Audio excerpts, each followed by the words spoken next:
Mi nombre es Judith Mendoza, soy una maestra de lo que la Biblia enseña y también una ministra ordenada.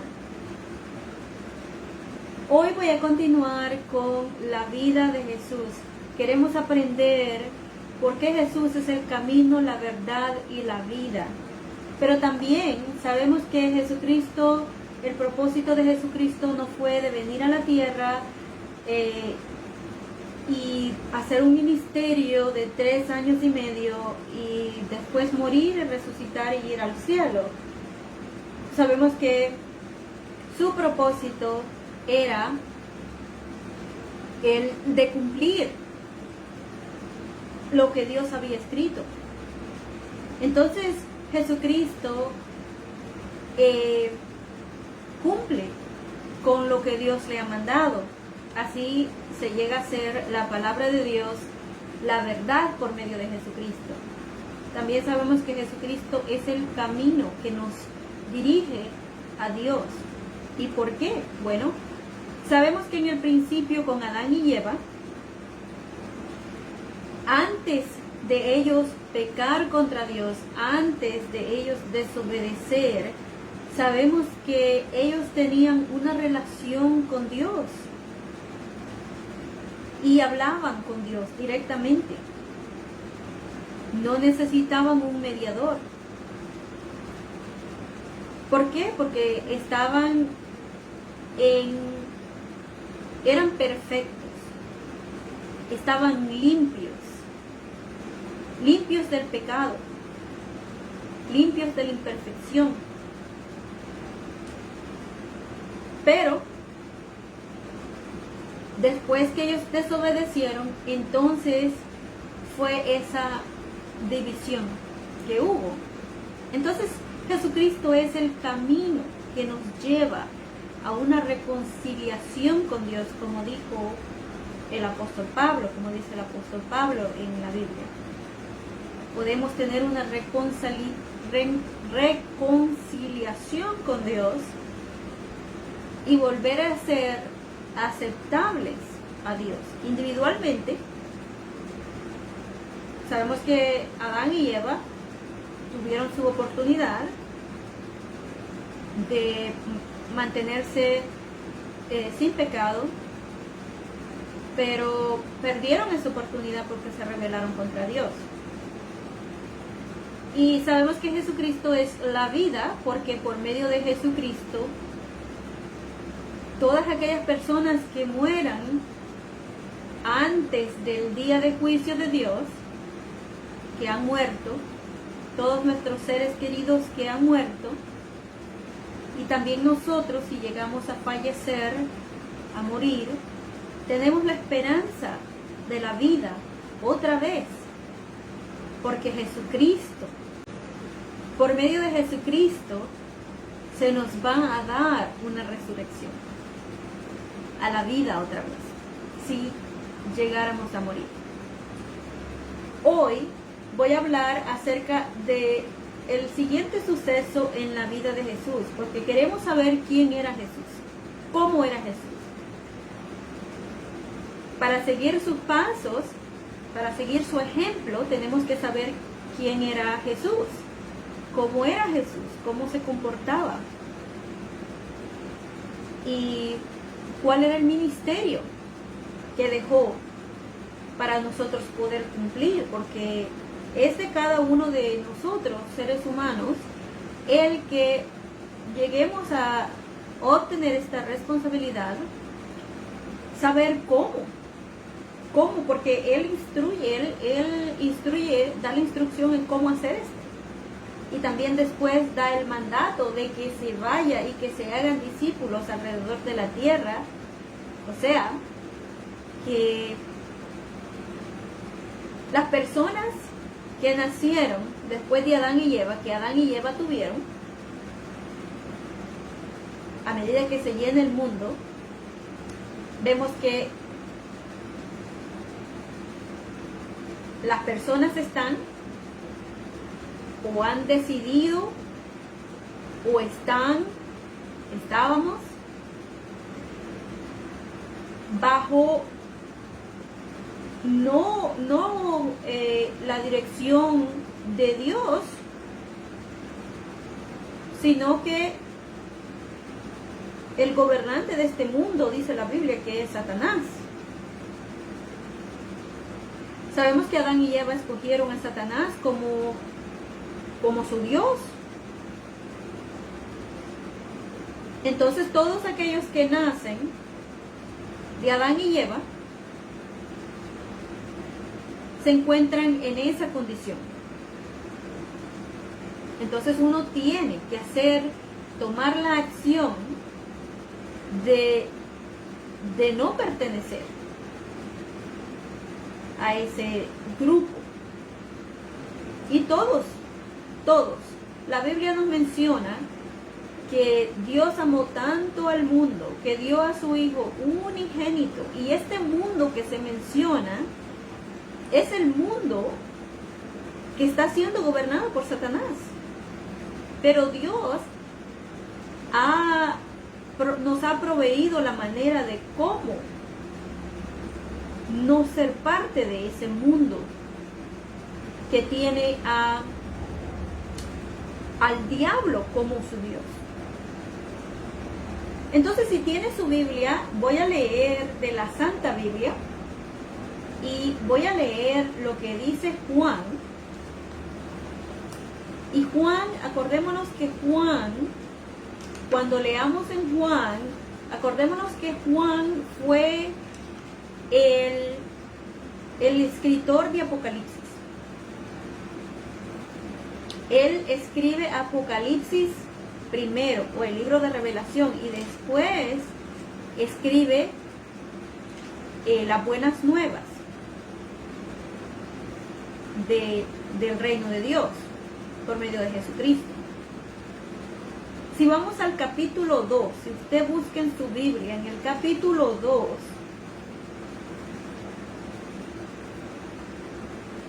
ahí empieza y dice, Juan, libro de Juan, el capítulo 2, es el número grande, y el pequeño es el versículo, y empezamos en el versículo 12 y dice, después de eso descendieron a Capernaum, él, su madre, sus hermanos y sus discípulos, y estuvieron ahí no muchos días.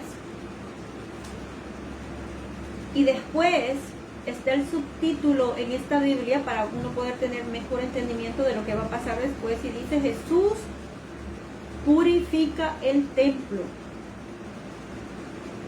Ahí dice, estaba cerca la Pascua de los judíos, y subió Jesús a Jerusalén, y halló en el templo a los que vendían bueyes, ovejas y palomas, y a los cambistas ahí sentados. Y haciendo un azote de cuerdas, echó fuera del templo a todos, y las ovejas y los bueyes, y esparció las monedas de los cambistas, y volcó las mesas. Y dijo a los que vendían palomas, quitad de aquí esto, y no hagáis de la casa de mi padre casa de mercado. Entonces se acordaron sus discípulos que está escrito, el celo de tu casa me consume. Y los judíos respondieron y le dijeron, ¿qué señal nos muestras, ya que haces esto? Respondió Jesús y les dijo, destruid este templo, y en 3 días lo levantaré. Dijeron luego los judíos, en 46 años fue edificado este templo, y tú en 3 días lo levantarás. Mas él hablaba del templo de su cuerpo. Por tanto, cuando resucitó de entre los muertos, sus discípulos se acordaron de que había dicho esto, y creyeron las escrituras y la palabra de Jesús y la palabra que Jesús había dicho. Entonces, ¿qué podemos ver aquí? Bueno, vemos que la profecía se cumple y la profecía la encontramos en lo que dice Salmos, porque sabemos que Jesucristo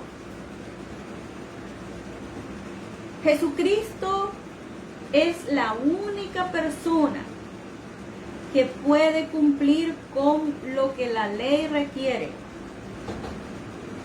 La única persona, el único hombre, el único ser humano que está libre de pecado. Él es el único que puede llenar los requisitos a cabalidad de todo lo que Dios Jehová requiere en la ley que se le había dado a los judíos, a los hebreos.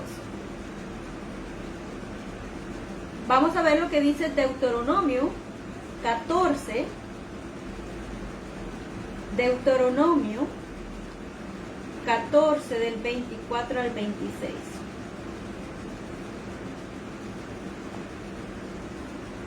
Deuteronomio es el quinto libro que fue escrito por Moisés.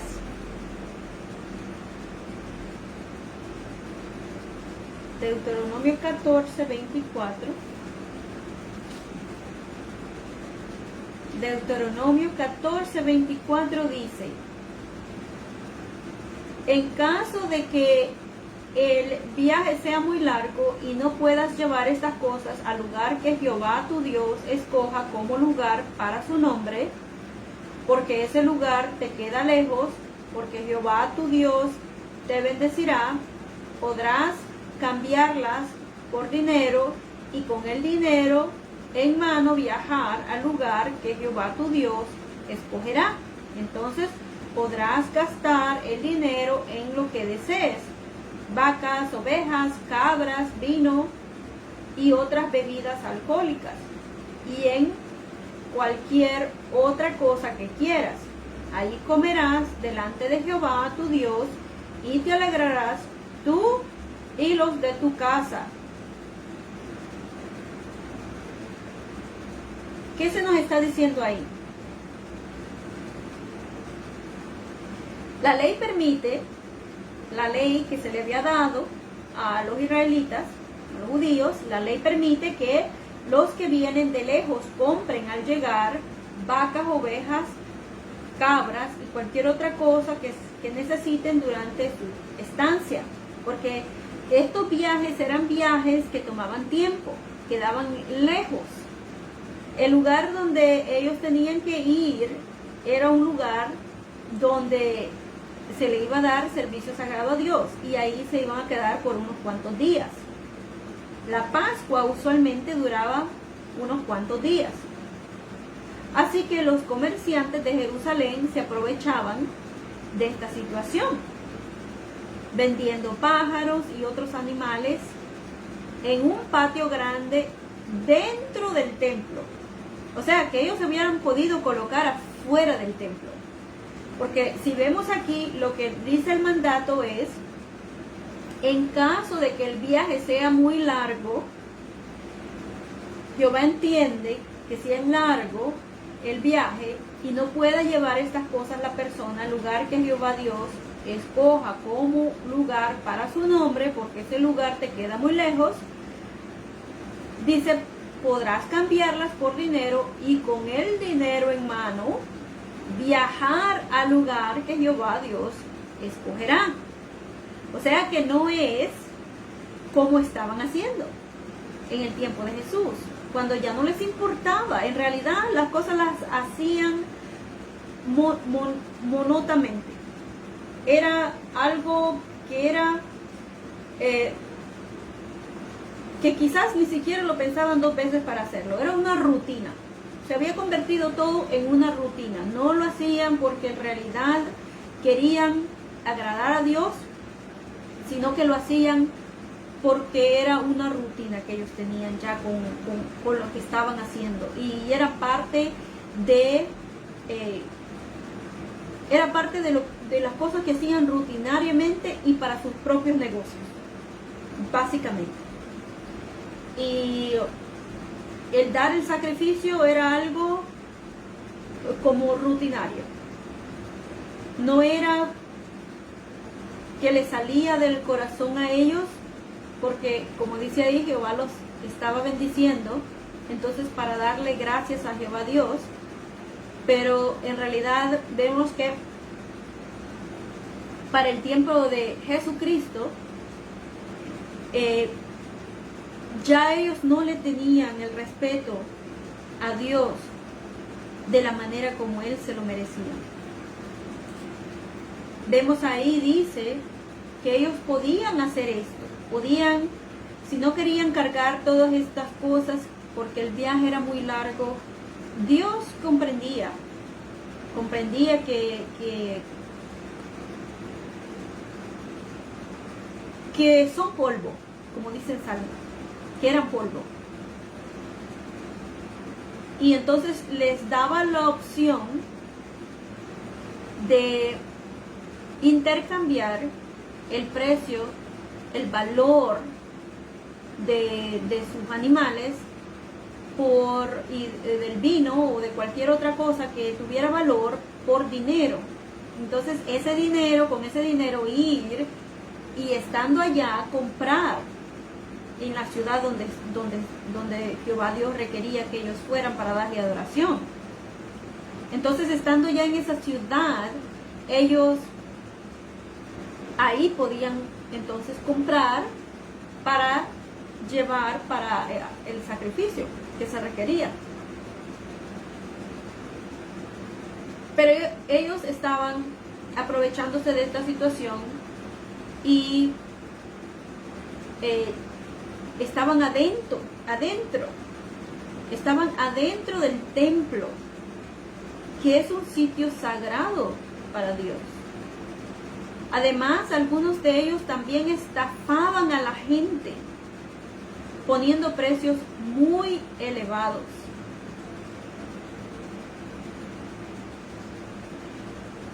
Entonces aquí vemos que se dice de Jesucristo, y vamos a ver lo que dice en Salmos 69:9. Salmos 69:9.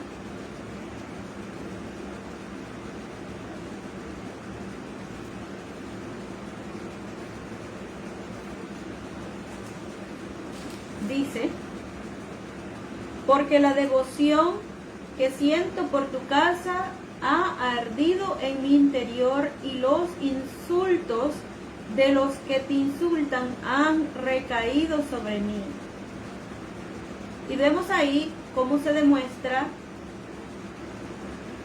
el cómo uno se debería de sentir, la devoción que uno le debe demostrar a Dios. Y es lo que Jesucristo demostró.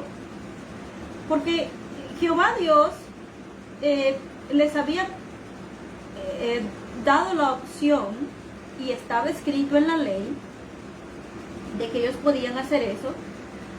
La ley permitía, claro, que la ley de Dios decía que los israelitas deberían ofrecer sacrificios de animales en el templo en Jerusalén. Pero, por otro lado, los que llegan de afuera necesitan conseguir alimentos para los días que pasen en la ciudad. La ley permitía que los que venían de lejos compren al llegar vacas, ovejas, cabras y cualquier otra cosa para ellos poder tener. Pero eso no es lo que estaba pasando en ese tiempo. Entonces, cuando los discípulos de Jesús ven, bueno, antes de eso, Jesucristo entra en el lugar, y al ver lo que sucede, Jesús se enoja mucho, y de modo que bota las monedas de los que cambian el dinero, vuelca sus mesas y los echa del templo. Luego les dice: quiten todo esto de aquí Dejen de convertir la casa de mi Padre en un mercado. Cuando los discípulos de Jesús ven lo que ha pasado, se acuerdan de la profecía del hombre, del Hijo de Dios. La devoción que siento por tu casa arderá en mi interior, que es lo que dice en Salmos 69:9, que es una profecía más que se cumple por medio de Jesucristo, cuando Jesucristo limpia literalmente la casa de Jehová Dios, de estas personas que prácticamente están ahí para hacer sus negocios nada más, para aprovecharse de la situación y estafar hasta estafar a las personas que estaban ahí también. Pero cuando Jesucristo hace esto, unos judíos le preguntan a Jesús, vemos ahí que la Biblia dice, ¿qué señal puedes mostrarnos que tienes autoridad para hacer esto? Porque básicamente, ¿no? Por ejemplo, un oficial del ejército de Roma podría tener esa autoridad. Pero, ¿qué autoridad tenía Jesucristo?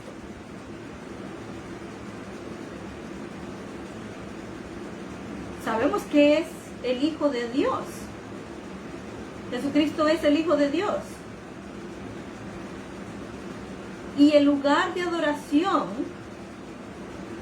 la casa de Dios, la casa que se considera la casa de adoración de Dios, sería la casa de Jesucristo también. Entonces ahí nos dice que Jesucristo les responde, derriben este templo y en 3 días lo levantaré. Que en realidad Él se está comparando como ser literalmente ese templo, donde se le da adoración o se le debería de dar adoración y devoción a Dios. Pero no es lo que está pasando. Entonces, como los judíos dan por sentado que Jesús se refiere al templo de Jerusalén, o sea, el templo literal que ellos dicen tomó 46 años en construir este templo y tú lo vas a levantar en 3 días. ¿De acuerdo a lo que dice Juan 2:20? Pero sabemos que Jesucristo se estaba refiriendo, como explica, a su propio cuerpo. Y 3 años más tarde, cuando es resucitado, sus discípulos recuerdan estas palabras y entonces, hasta que sucedió, y eso es lo que nos pasa a veces a nosotros, cuando tiene que ver con lo que la Biblia dice.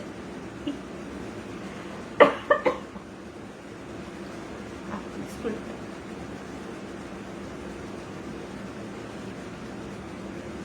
A veces no entendemos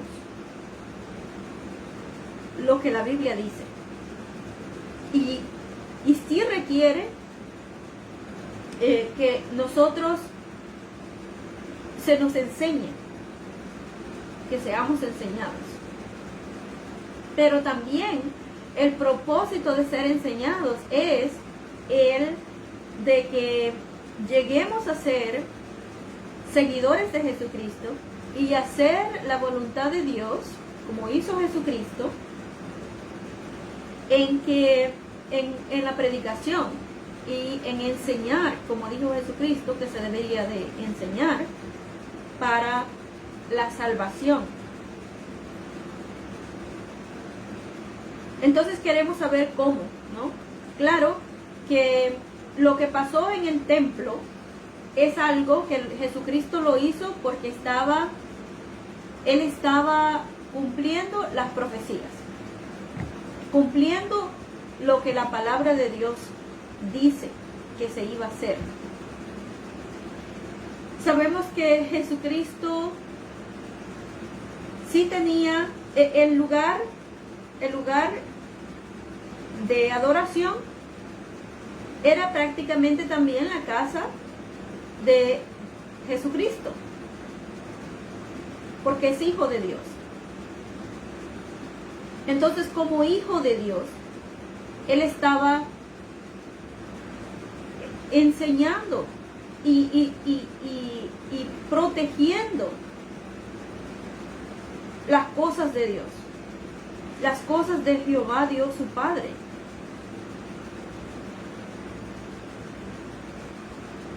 Vemos que esas personas se llegaron a dar cuenta, porque ellos le preguntan como qué autoridad tú tienes para hacer esto. Y él les explica.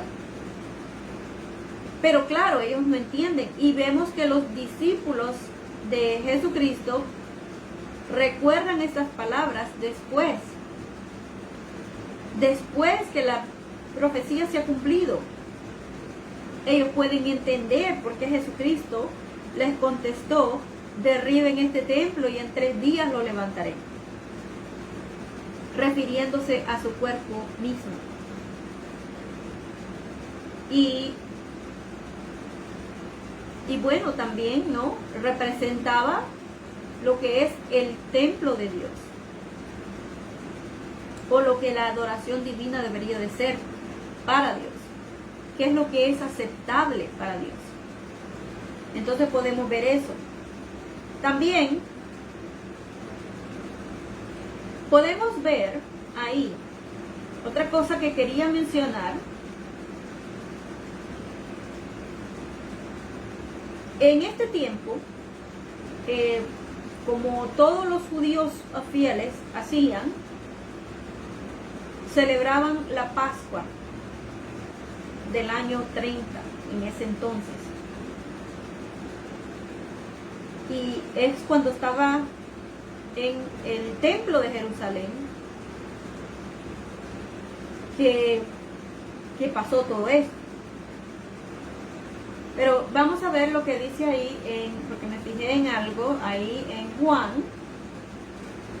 yendo a Juan otra vez, capítulo 2.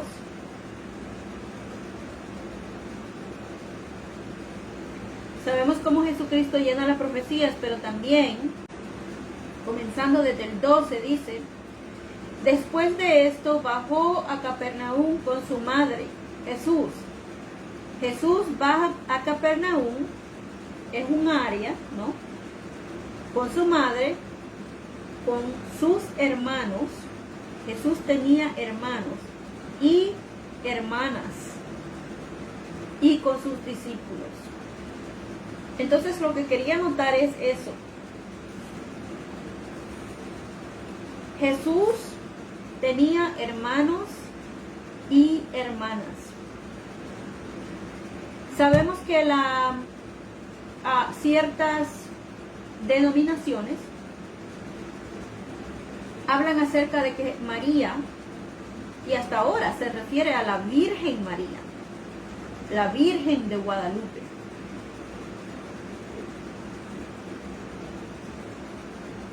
María dejó de ser virgen después de darle a luz a Jesucristo. Después tuvo más hijos. Hay algunos que enseñan que María no tuvo más hijos, pero la Biblia no enseña eso. La Biblia enseña que María tuvo hijos y hijas. Entonces Jesucristo tuvo hermanos y hermanas. Y esos otros hijos que María tuvo fueron por medio de José. La Biblia menciona hijos y hijas. Entonces vamos a ver qué es lo que dice el punto de vista bíblico, ¿no? Porque tenemos que basarnos no en lo que la gente dice que la Biblia dice, sino que en lo que nosotros estamos viendo con nuestros 2 ojos que la Biblia dice. Porque la Biblia todos dicen lo mismo. Entonces, si usted sabe otra cosa, y es bueno que nosotros investiguemos con lo que la Biblia dice, porque es la palabra de Dios. En lo que habla acerca de la perpetua virginidad de María, o sea, que se le llama la Virgen María, pero y en realidad nosotros a veces repetimos cosas que se nos enseñan, porque yo antes decía ser católica, pero en realidad no era, sino que decía serlo, pero no era católica. Pero sí, bueno, hacía ciertas cosas que los católicos hacen, ¿no? Pero habían ciertas cosas que no hacíamos. Y básicamente eso es lo que se ve también, ¿no? En lo que es la religión, porque sabemos que en muchas denominaciones no se usa la Biblia, no se lee la Biblia. Básicamente uno se basa por lo que se nos está diciendo, por lo que la persona nos está diciendo. No vemos en realidad lo que la Biblia dice. Y no se nos invita tampoco a leerla, que deberíamos de hacerlo. Algunas personas o muchos católicos tienen dudas de referencia a esto. Se habla de ciertas obras de consulta católicas que revelan que los eruditos católicos han tenido dudas de que María haya permanecido virgen toda su vida. Es irrazonable. No es bíblico. Toda persona sabemos que toda persona sabe que lo que es, y si no lo sabe, entonces busque la información acerca de lo que es una mujer dar a luz a un hijo o hija, tener un parte. Una mujer, María, si ella no tuvo relaciones sexuales porque quedó encinta o embarazada por medio del Espíritu Santo de Dios, que le permitió que quedara embarazada, Dios transfirió la vida de Jesucristo al vientre de María para que él pudiera crecer ahí como cualquier otro ser humano. Algo que no debería de sorprendernos, porque todos nosotros, todos los seres humanos,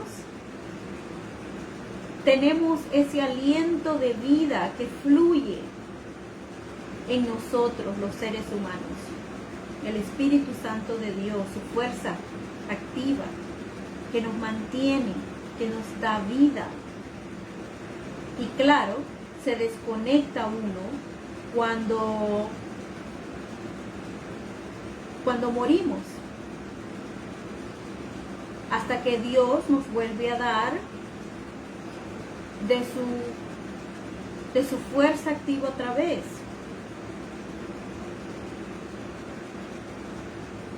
Sí, Dios ha puesto un paro,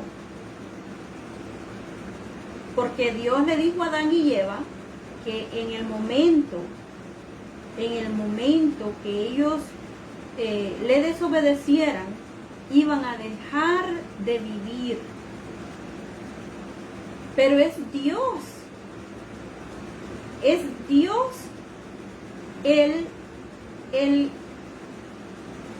del que procedemos, de lo que la vida procede, del origen de la vida, es Dios. Pero claro, no podemos gozar de la vida de la manera que Dios se la propuso, sino que por el pecado, la imperfección, y todo eso nos lleva a las enfermedades y a la muerte. Entonces, claro, que en vez de disfrutar el regalo de la vida que proviene de Dios, no lo disfrutamos a pleno, sino que sufrimos muchísimo. Pero en lo que respecta, y estoy explicando eso porque la vida de Jesucristo Jesucristo era un espíritu en el cielo y su vida fue transferida al vientre de María para que él pudiera nacer como un bebé.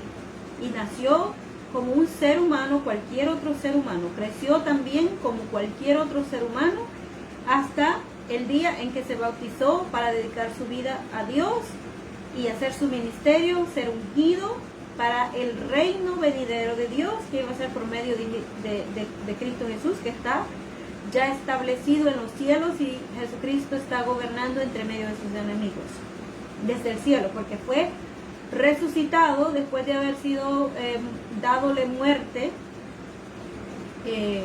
aquí en la tierra. Entonces fue resucitado por Dios y su vida le fue dada de regreso, la misma vida, pero ya como un ser espiritual otra vez. Dios lo tuvo que resucitar, o sea que Jesucristo no existió por esos 3 días. Entonces, cuando María tuvo ese bebé de carne y huesos, con su vida fluyendo con la fuerza de Dios que todos nosotros tenemos, Jesús nació como cualquier otro bebé. Claro que no imperfecto, no tenía imperfección, porque ni María ni José habían participado en la vida de Jesús.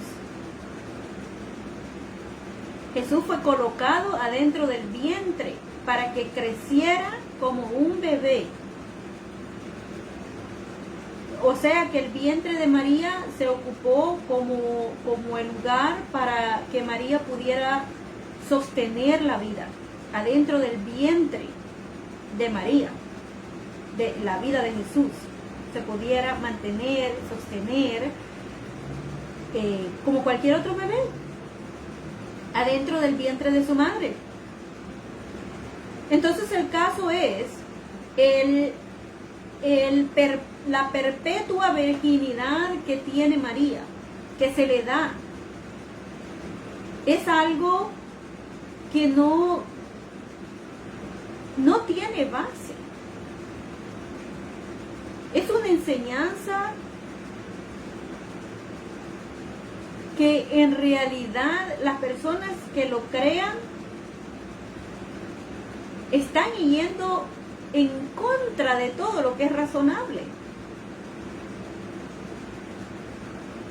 Y pregúntele a cualquier mujer que haya dado a luz, parto, cualquier doctor que haya visto, enfermera que haya visto dar a una mujer dar a luz, tener un hijo. Claro que no estamos hablando de cesárea, estamos hablando de un parto natural, vaginal. No puede quedarse virgen. Es absurdo. Esa enseñanza es absurda y no es satánica. Es una mentira. No es bíblico. Ahora,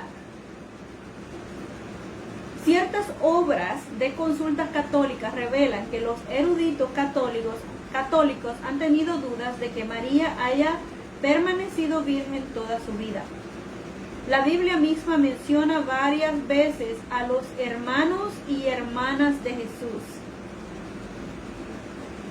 Pero algunos católicos afirman que estas palabras designan a parientes, por ejemplo, a primos. Jesucristo también tenía primos, pero sus primos eran primos, no eran hermanos. Hermanos se llaman de María y José porque eran nacidos de María y José. Habían estado en el mismo vientre que María había tenido Jesús también, en su vientre.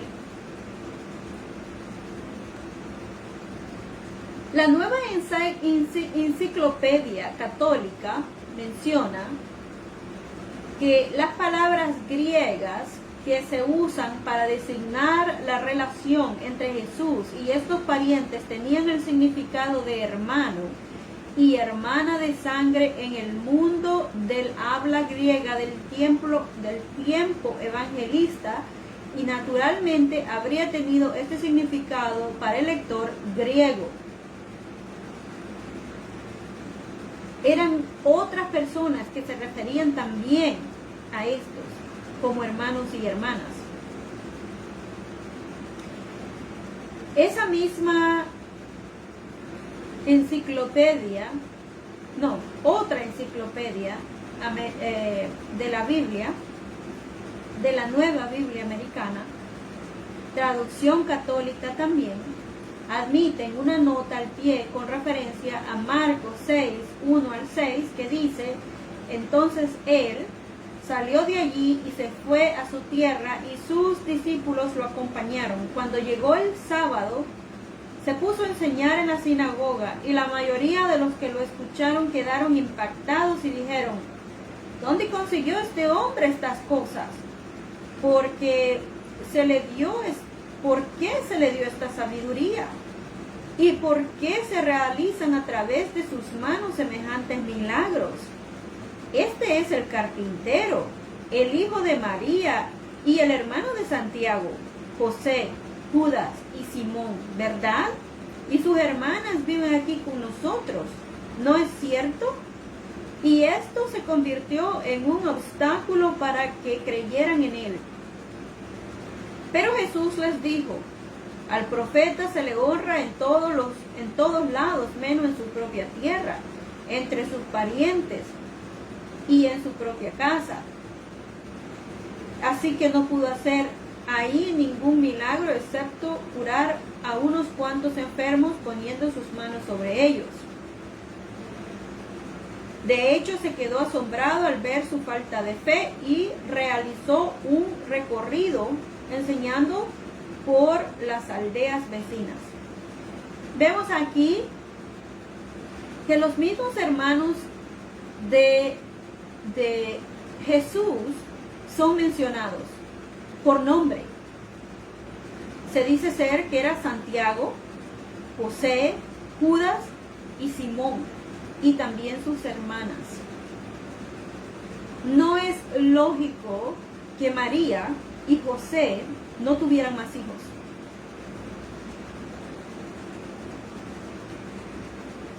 La Biblia enseña que Jesucristo tenía hermanos y hermanas.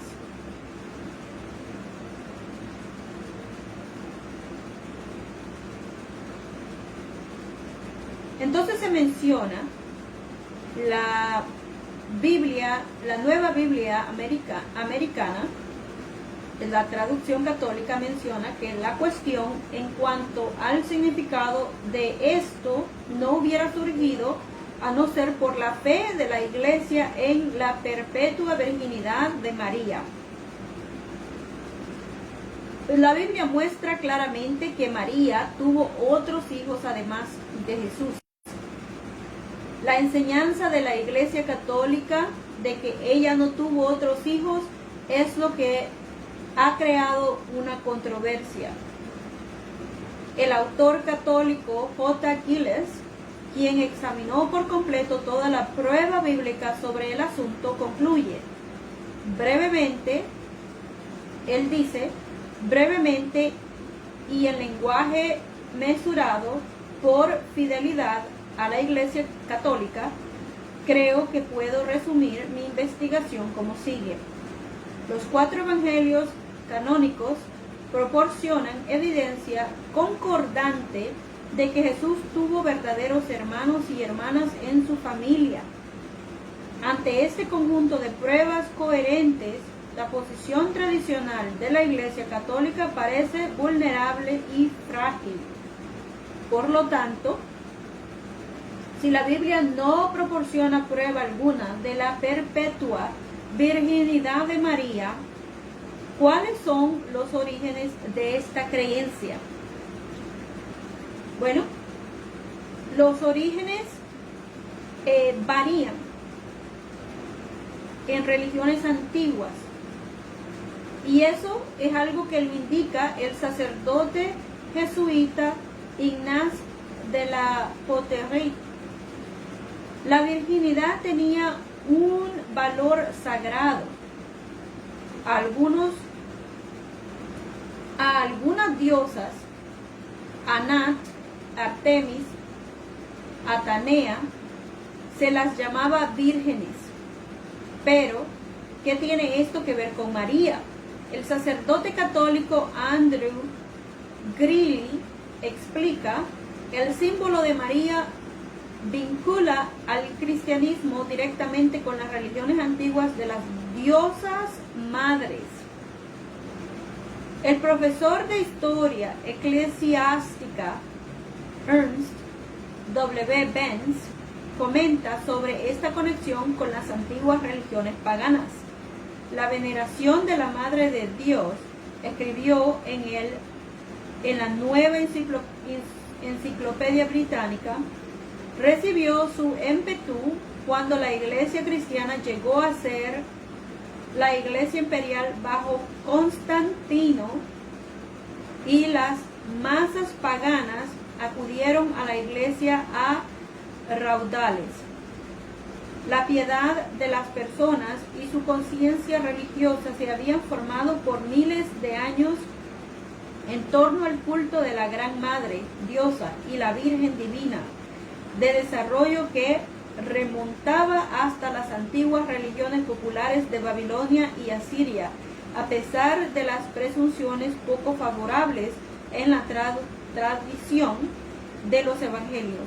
La veneración en forma de culto de la Virgen y Madre Divina halló dentro de la Iglesia cristiana una nueva posibilidad de expresarse mediante la adoración de María.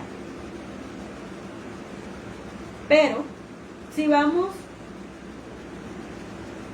y vemos que hay consecuencias, ¿no?, de estas cosas. El profesor J. Pelikan de Yale, de la Universidad Yale, escribe: la propagación del ideal ascético en la Iglesia contribuyó a dar apoyo a este punto de vista de María como modelo de Virgen eterna. Este ideal ascético se manifestó también en el desarrollo del monacato y el celibato en los siglos después del Concilio de Nicea. Centenares de miles de sacerdotes, monjes y monjas católicos se han esforzado, algunos con éxito, muchos sin éxito, para llevar una vida de abstinencia, porque su iglesia ha enseñado que las relaciones sexuales y la santidad son incompatibles.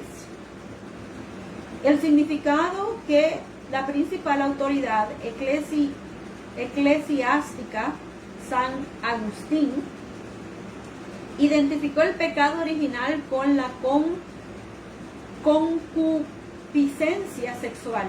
Es cierto que la mayor parte de los teólogos católicos del día moderno ya no están de acuerdo con esta interpretación, pero no es cierto que la doctrina de la perpetua virginidad de María y la ley del celibato obligatorio para los sacerdotes crea la impresión de que las relaciones sexuales son impuras. Además, no ha complicado el problema para millones de católicos la norma que el Vaticano ha reiterado sobre el divorcio y el control de la natalidad. Más importante aún, ¿cuál es el punto de vista bíblico tocante a las relaciones sexuales? Vemos que las relaciones sexuales es algo, una expresión más que los que están casados pueden compartir entre ellos dos, entre la mujer y el hombre que forman ese matrimonio, y aparte de otras acciones que demuestran su cariño mutuo, las relaciones sexuales es una de las muchas cosas que la pareja hacen juntas, y es algo que proviene, el matrimonio es algo que proviene de Dios. Dios dijo a Adán y Eva, primeramente los formó al hombre y después a la mujer como un ayudante para el hombre y como un complemento para el hombre. O sea que la mujer debería de completar al hombre, no está en competición, ¿no? Y entre las muchas cosas que el hombre y la mujer disfrutan juntos son las relaciones sexuales, que Dios dijo a ellos, los bendijo Dios, o sea, los casó, bendijo su unión, los casó, legalmente se convirtieron en marido y mujer, y a ellos se les dijo, multiplíquense. ¿Cómo iban a hacer eso si no tenían relaciones sexuales? Obviamente es absurdo, pero las relaciones sexuales sí tenían su limitación porque eran bajo el matrimonio. Dios bendijo su unión, y aparte de eso, de lo que Dios hizo, todas las otras cosas que se hagan no de acuerdo a como Dios hizo, entonces va en contra de Dios. Ahora vemos que la Biblia demuestra que los discípulos de Jesucristo, algunos estaban casados, algunos no. Por ejemplo, el apóstol Pablo era un hombre que era soltero, pero vemos que el apóstol Pedro menciona en la Biblia, estaba casado. Entonces, no era el requerir algo del matrimonio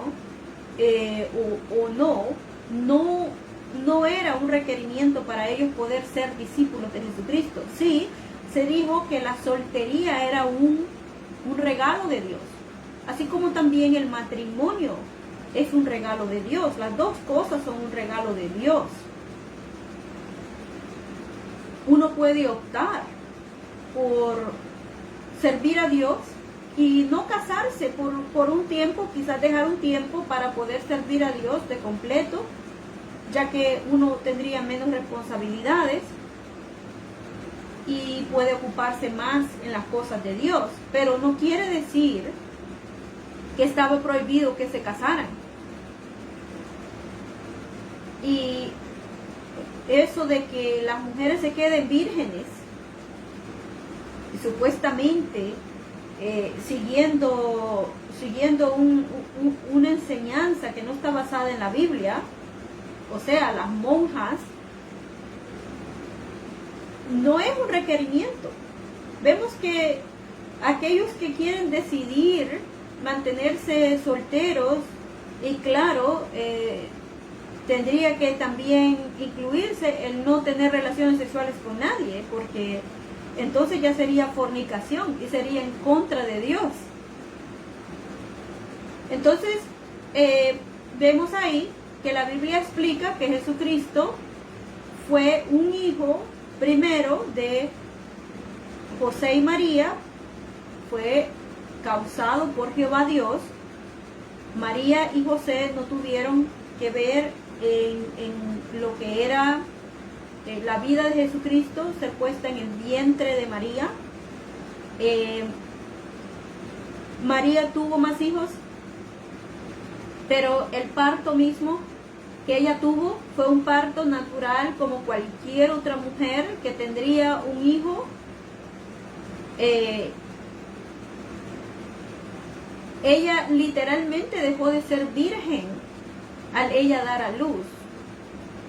Entonces, esto que se menciona ahí acerca de la perpetua para siempre y por siempre, ella fue virgen, no es así, no es una enseñanza bíblica. Y vemos que se compara con adoraciones que se hacían antes a diosas falsas. Esa creencia acerca de que María se quedó virgen para siempre y por siempre y que no tuvo más hijos, es una creencia que se compara, que se parece a las enseñanzas que tenían antes las personas que no adoraban a Dios. No adoraban a Dios y básicamente eran adoradores, idólatras. Y vemos lo que dice la Biblia acerca de eso, porque también está en todas las Biblias. Si usted busca en su Biblia, usted lo va a encontrar en su Biblia. En Éxodo 20, esto es lo que se dice. Esto es lo que la Biblia dice. Éxodo 20 dice, comienza en Éxodo 21, dice, luego Dios dio estos mandatos: yo soy Jehová tu Dios, el que te sacó de la tierra de Egipto, de la tierra donde estarás esclavo. No tengas otros dioses aparte de mí. No te hagas ninguna imagen tallada, ni nada que tenga forma de algo que esté arriba en los cielos, abajo en la tierra o debajo de las aguas. No te inclines ante estas cosas, ni te dejes convencer para servirles, porque yo, Jehová tu Dios, soy un Dios que exige devoción exclusiva. Hago que el castigo por el error de los padres recaiga sobre los hijos, sobre la tercera generación y sobre la cuarta generación de los que me odian.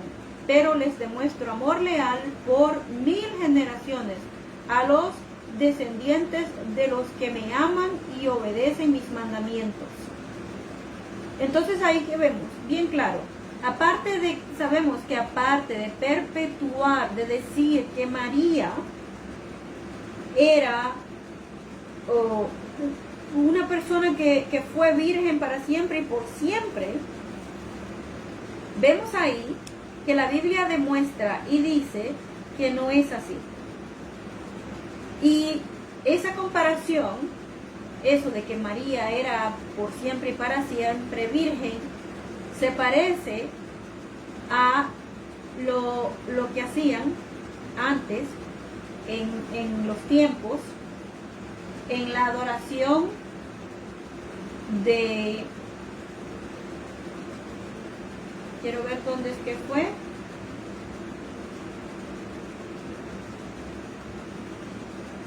En adoraciones paganas.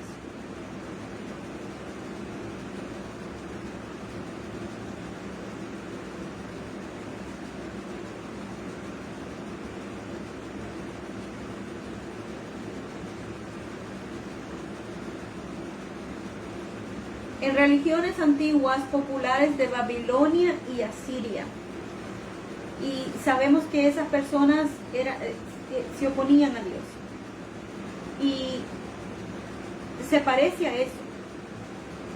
Y no solo se parece, sino que se hace así, porque vemos que esta es una creencia nada más que se encuentra en la religión católica. Por eso es que menciono la religión católica. Y no es algo que no se sepa, no es algo que no esté en la historia, no estoy contando cuentos, no estoy contando algo que no existe.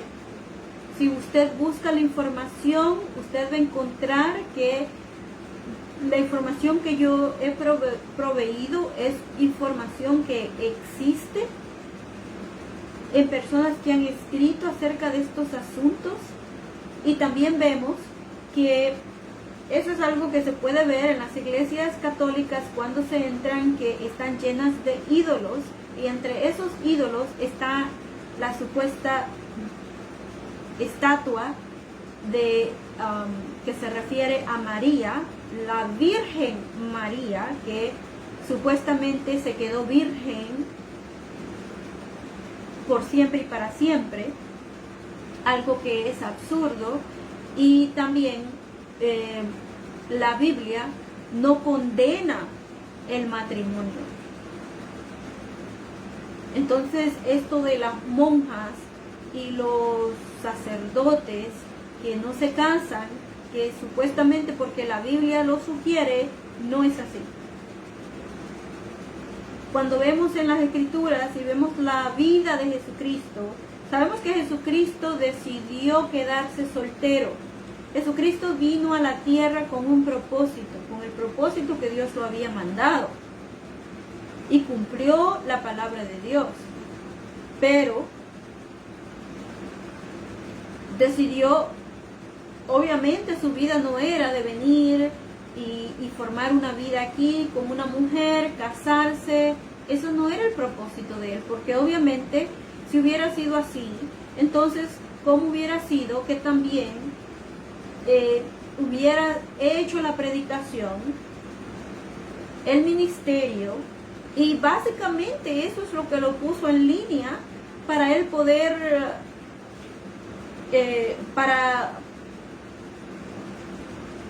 lo puso en línea y en peligro de perder su vida. Porque al momento que él comienza su ministerio a predicar, después que él se bautiza, vemos que las personas lo empezaron a perseguir. Personas que supuestamente estaban en el templo cuando él regresa de Judea para Galilea. Y hasta que trataron de matarlo. Eso después lo voy a estudiar. Pero es algo que va a salir después en lo que es la vida de Jesús.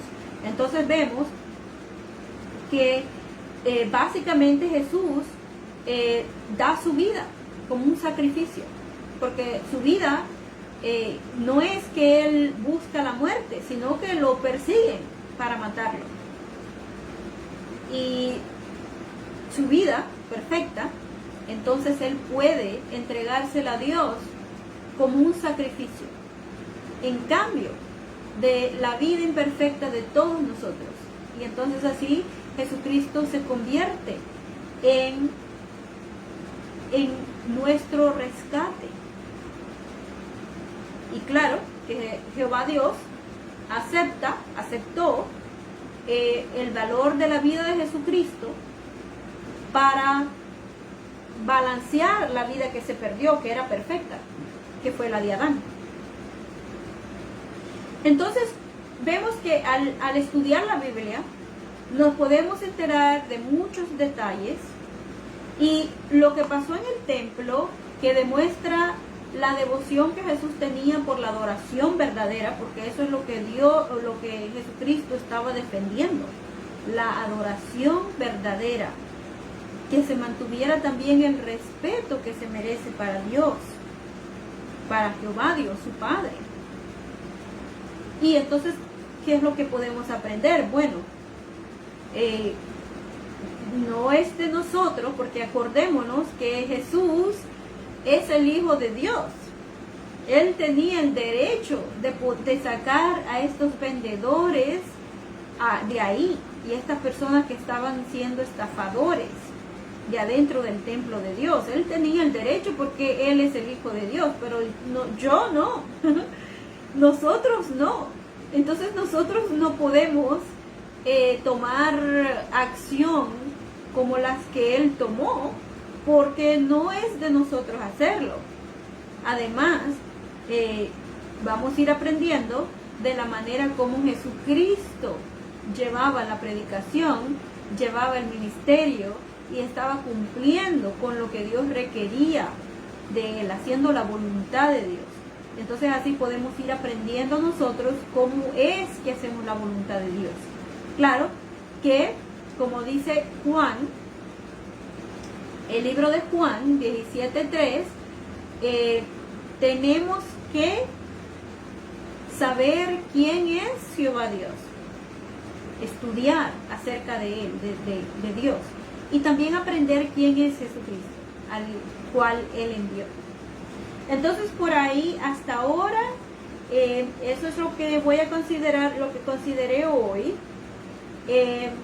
La vez que viene, el miércoles que viene, voy a comenzar de seguro como a la misma hora que comencé hoy.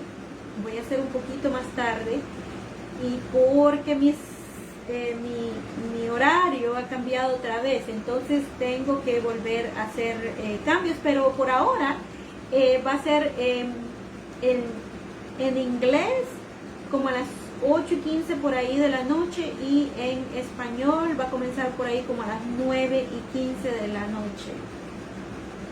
El siguiente tema se va a basar acerca de un hombre que se llama Nicodemo. Y él va a visitar a Jesús. Entonces, en la siguiente vez vamos a considerar eso. Pero mañana jueves también voy a cambiar el tiempo, ¿no?, en que hago mi presentación.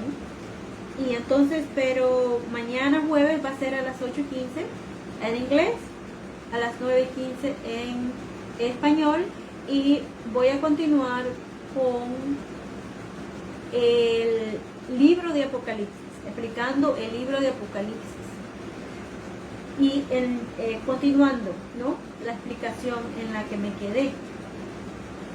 Bueno, espero que pasen buenas noches y hasta mañana.